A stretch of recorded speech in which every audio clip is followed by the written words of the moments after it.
ठाण्यामध्ये प्रचारादरम्यान पवारांची राष्ट्रवादी आणि शिवसेना आमने सामने। पवारांच्या राष्ट्रवादीचे उमेदवार अभिजित पवार यांच्या प्रचारादरम्यान शिवीगाळ। शिंदेंच्या शिवसेनेकडून उमेश पाटलांकडून शिवीगाळ तर खासदार बाळामामा म्हात्रे उपस्थित असताना ही घटना घडली।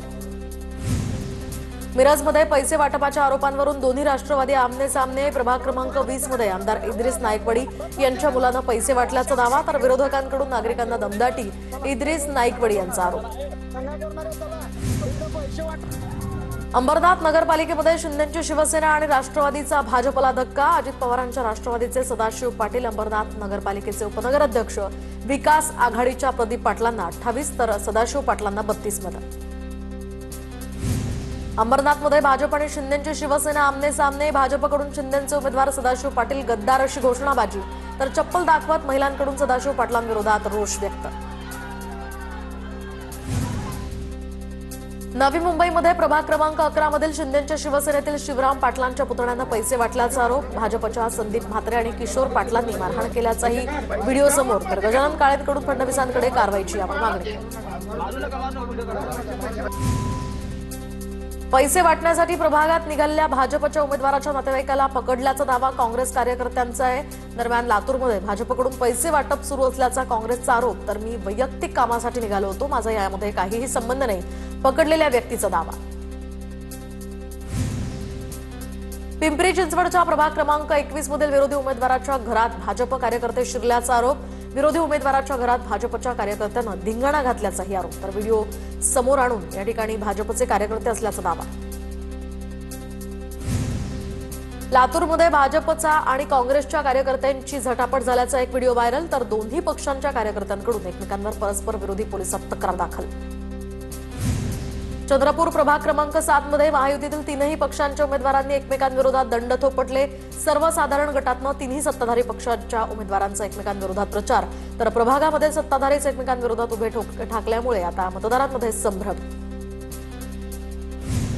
अमरावतीमध्ये भाजप आणि युवा स्वाभिमानची युती तुटली आता नो राणा नो पाणा, फक्त कमळ, कपाट आणि सफरचंद निवडून आणा।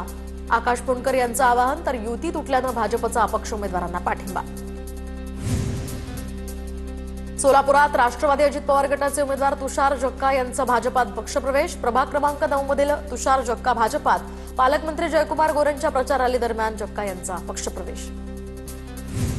जळगावमध्ये पवारांच्या राष्ट्रवादीच्या विश्वजित पाटलांचा राजीनामा। विश्वजित पाटील पवारांच्या राष्ट्रवादीचे युवक काँग्रेस जिल्हाध्यक्ष तर वैयक्तिक कारणामुळे राजीनामा देत असल्याचे यामध्ये नमूद। नाशकातील मुकेश शहाणे यांची अखेर भाजपातनं हकालपट्टी, पक्षविरोधी कारवाई केल्याचा त्यांच्यावर ठपका। शहाणे यांचं तिकीट कापून बडगुजर यांच्या मुलाला दिलं होतं। लातूर भाजपकडून 18 बंडखोर उमेदवारांवर कारवाई। उमेदवारांना 6 वर्षांसाठी केलं निलंबित। भाजपकडून उमेदवारी न मिळाल्यानं बंडखोरांनी अपक्ष उमेदवारी दाखल केल्यानं ही कारवाई। परळी नगर परिषदेच्या युतीमधून एमआयएमचा सदस्य बाहेर। विरोधकांच्या टीकेनंतर एमआयएमच्या नगरसेविका आयशा मोहसिन शेख बाहेर। परळीमध्ये अजित पवारांची राष्ट्रवादी, शिंदेंची शिवसेना आणि एमआयएमची युती होत होती। अकोल्यातील अकोटमध्ये भाजप आणि एमआयएम युतीचा दुसरा अंक। एमआयएमकडून स्वीकृत नगरसेवकपदी जितेन बरेठिया। जितेन बरेठिया हे भाजपचे माजी नगराध्यक्ष रामचंद्र बरेठिया यांचे पुत्र तर एमआयएमच्या 5 नगरसेवकांचे जितेन बरेठिया यांना समर्थन। राज्यातील 29 महानगरपालिकांच्या निवडणुकांच्या प्रचाराचा उद्या शेवटचा दिवस। 15 जानेवारीला मतदान तर 16 जानेवारीला कोण बाजी मारणार हे समजणार। उपमुख्यमंत्री अजित पवारांचा पुण्यातल्या वडगाव शेरी या परिसरात रोड शो दरम्यान नागरिकांच्या आग्रहास्तव यावेळी ताफा थांबवत अजित पवारांनी चहाचा आस्वाद घेतला। दरम्यान यावेळी उपस्थित नागरिकांसोबत त्यांनी संवादही साधला। खासदार सुप्रिया सुळेंची कर्वेनगर परिसरात पदयात्रा तर प्रभाग क्रमांक 30 मधील राष्ट्रवादी उमेदवारांच्या प्रचारार्थ ही पदयात्रा। सुप्रिया सुळेंची पदयात्रेच्या माध्यमातून मतदारांच्या गाठी भेटी घेतल्या जातात। छत्रपती संभाजीनगरमध्ये अकबरुद्दीन ओवैसींची पदयात्रेला पोलिसांचा मोठा बंदोबस्त। एमजीएम कॉलेज परिसरातून पदयात्रेला सुरुवात। चंद्रपूर महापालिकेसाठी निवडणूक प्रचार अंतिम टप्प्यात। भाजपचे आमदार किशोर जोरगेवार यांनी देखील शहरामध्ये पायी जात भाजपच्या उमेदवारांसाठी प्रचार केला। आपल्यासाठी जीवाचं रान करणाऱ्या कार्यकर्त्यांची ही निवडणूक तर त्यांचा प्रचार करणं ही आमची जबाबदारी, जोरगेवारांची प्रतिक्रिया। सांगली महापालिका निवडणुकीच्या निमित्तानं भाजपकडून प्रचार बैठकांचा धडाका। प्रभागनिहाय बैठकांवर भाजपकडून जोर। भाजपचा महापौर होईल भाजपचे निवडणूक प्रमुख शेखर इनामदार यांचा विश्वास। कोल्हापूर महानगरपालिका निवडणुकीमध्ये मतदानाची टक्केवारी वाढावी म्हणून विद्यार्थ्यांचा अनोखा उपक्रम. शहरातील विविध शाळांमधील 2700 विद्यार्थ्यांकडून मानवी रांगोळी काढत मतदानाचं आवाहन. अहिल्यानगर मनपा निवडणुकीमध्ये रुपाली वारे यांचा अनोखा प्रचार. हातांच्या बाह्यांवर कमळ चिन्ह बनवून घेत भाजपचा प्रचार. रुपाली वारे अहिल्यानगर मनपाच्या माजी नगरसेविका. धाराशिवमध्ये जिल्हा परिषद निवडणुकीच्या पार्श्वभूमीवर राजकीय हालचालींना वेग. आमदार राणा जगजितसिंग पाटील यांच्या पत्नी अर्चना पाटील अध्यक्षपदाच्या रेसमध्ये असल्याची चर्चा. तर माजी मंत्री तानाजी सावंतांचे पुतणे धनंजय सावंतांकडून सुद्धा तयारी सुरू. कल्याण डोंबिवली महापालिकेच्या प्रभाग क्रमांक 18 मध्ये महायुतीच्या पोस्टरमध्ये खोडसाळपणा. तर महायुतीच्या बॅनरवर भाजपच्या अधिकृत उमेदवाराच्या जागी धनुष्यबाणासोबत शिवसेनेच्या बंडखोर अपक्ष उमेदवारांचं कपाट चिन्ह वापरत प्रचार. बनावट बॅनर सोशल मीडियावर व्हायरल. धुळ्यामध्ये प्रभाग क्रमांक 12 मधील ठाकरेंच्या शिवसेनेचे उमेदवार संदीप चौधरींचा बॅनर फाडला. अज्ञातानं हा बॅनर फाडल्याप्रकरणी ठाकरेंच्या शिवसैनिकांची नाराजी. महापालिका निवडणुकांच्या पार्श्वभूमीवर परभणी शहरामध्ये पोलिसांचा कडक बंदोबस्त. संवेदनशील भागामध्ये पोलिसांनी काढला रूट मार्च. भयमुक्त मतदानासाठी कल्याण डोंबिवलीमध्ये पोलिसांचा रूट मार्च. संवेदनशील भागामध्ये पोलिसांचा बंदोबस्त. महापालिका निवडणुकीच्या पार्श्वभूमीवर पोलीस सध्या अलर्टवर. कोल्हापूरमधील वर्षानुवर्ष प्रलंबित असलेली गुंठेवारीची समस्या कायमस्वरूपी मार्गी लागणार. पालकमंत्री प्रकाश आंबेडकर यांचं वक्तव्य. उमेदवारांच्या प्रचारार्थ नागरिकांच्या गाठीभेटी घेत असताना आंबेडकरांचं वक्तव्य. भुसावळमधील 39 ग्रामपंचायतींची 5 कोटींची वसुली. राज्य शासनानं थकीत घरपट्टी आणि करपट्टीवर दिलेल्या 50% सवलतीचा नागरिकांना हा भरघोस प्रतिसाद. त्यामुळे 39 गावांमधनं 5,12,07,000 कराच्या स्वरूपात रक्कम जमा झाल्याची माहिती. नाशिकच्या इगतपुरी नगर परिषदेमध्ये 2 स्वीकृत नगरसेवक पदासाठी तब्बल 30 नावं चर्चेत. इगतपुरीमध्ये तब्बल 3 वर्षांनंतर सत्तांतर. पहिल्यांदाच राष्ट्रवादी आणि शिंदेच्या शिवसेनेची इथे सत्ता आली. भुसावळ नगर परिषदेच्या उपनगराध्यक्ष निवडीसाठी 15 जानेवारीला पहिली विशेष सभा. सर्व नगरसेवकांना सभेची लेखी सूचना. उपनगराध्यक्ष निवडीकडे भुसावळकरांचं सध्या लक्ष. पालघरमध्ये मनोर ग्रामपंचायतीच्या विशेष ग्रामसभेमध्ये राडा. ग्रामस्थ आणि व्यापाऱ्यांमध्ये वाद.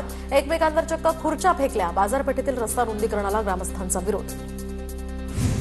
पुणे नाशिक महामार्गावर अकोलेकरांचा रास्ता रोको. Nashik Pune semi high speed railway Sangamner Akole या मार्गेच न्या.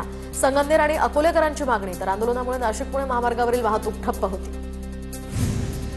बीडच्या माजलगाव तालुक्यातल्या मांजरथ या ठिकाणी गोदावरी नदी पात्रात जलसमाधी आंदोलन. रक्षा विसर्जन व्यवसायाच्या लिलावाला विरोध दर्शवत करण्यात आलं आंदोलन. नाशिकच्या सातमाने या ठिकाणी ग्रामस्थांचा खासगी कंपनी विरोधात आक्रमक पवित्रा. कंपनीच्या धुरातनं मोठ्या प्रमाणात प्रदूषण होत असल्यानं हे आंदोलन. रयत क्रांती सेनेच्या सदाभाऊ खोत यांच्या नेतृत्वाखाली ग्रामस्थांचं आंदोलन. कोल्हापूरच्या गोकुळ दूध संघाचा दूध संकलनाचा ऐतिहासिक उच्चांक. गोकुळनं 20 लाख लिटर दूध संकलनाचा टप्पा पार केला. आता एका दिवशी 25 लाख लिटर दूध संकलनाचं उद्दिष्ट.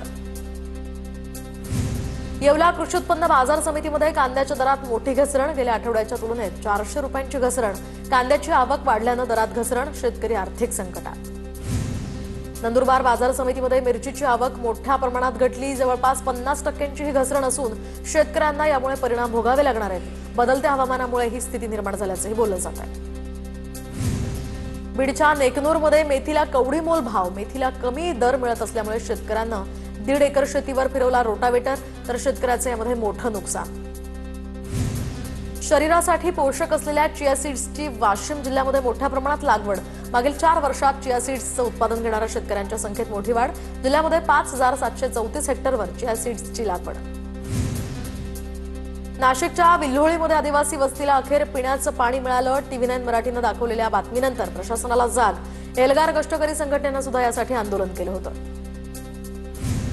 इगतपुरीच्या खैरेवाडीमधील रस्त्याचं काम रखडलेलंच. रखडलेल्या कामामुळे नागरिकांचे हाल. 2 दिवसांपूर्वी रस्त्याअभावी 65 वर्ष व्यक्तीचा मृत्यू झाला होता. पावसाळ्यामध्ये महिला आणि विद्यार्थ्यांचा हा धोकादायक प्रवास. शेतात काम करत असताना विहिरीत पडून शेतकरी महिलेचा दुर्दैवी मृत्यू. पुण्याच्या हवेली तालुक्यातल्या गाऊडदरा या परिसरातली ही घटना. उज्ज्वला वावळ असं मृत महिलेचं नाव. बुलढाण्याच्या सिंदखेड राजा इथल्या विकास आराखडा या ठिकाणी रखडला, तर जिजाऊ जन्मोत्सव निमित्त येणाऱ्या जिजाऊ भक्तांना कोणतीच सुविधा नाही. राजे लखुजीराव जाधवांचे 13वे वंशज शिवाजी राजे जाधवांकडून खंत व्यक्त. राजमाता जिजाऊंच्या जन्मोत्सवानिमित्त बुलढाण्यातील सिंदखेड राजा या ठिकाणी जन्मस्थळावर विद्युत रोषणाई. राजमाता जिजाऊंना वंदन करण्यासाठी राज्यभरातून नागरिक सिंदखेड राजा या ठिकाणी दाखल. बुलढाण्यामध्ये केंद्रीय मंत्री प्रतापराव जाधवांकडून राष्ट्रमाता जिजाऊंना अभिवादन. लवकरच सिंदखेड राजा विकास आराखडा पूर्ण केला जाणार, मंत्री प्रतापराव जाधवांचं आश्वासन.